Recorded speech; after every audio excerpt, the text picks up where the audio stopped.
ఇరవై తేదీ నేను ఇంట్లో ఉంటాను.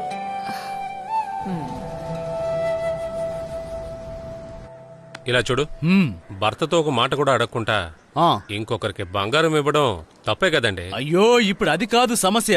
లాక్డౌన్ ఉన్నప్పుడు జనాలందరూ ఇళ్ల లోపలే ఉండిపోయారు. ఆ సమయంలో రహస్యంగా వెళ్లి ఇంకొకరిని చూసుకున్నారు. అది తప్పా కదా? మీరే చెప్పండి. అరే ఏంటండి ఇది? దీని గురించి మనం ఎన్నిసార్లు మాట్లాడుకున్నాం.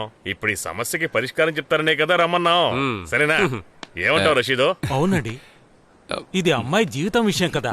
మీరు చెప్పినట్టుగా బుషారా చేసిందేమీ పెద్ద తప్పు కాదు. అది మన రషీద్ కూడా తెలుసుగా. తనకు చెప్పకుండా నగలు తాకట్టు పెట్టడం తప్పే. అది తన తప్పా కాదా?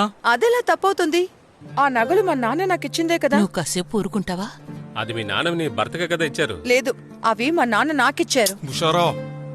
ఆహా, మీరు లేవండి. ఆడపిల్ల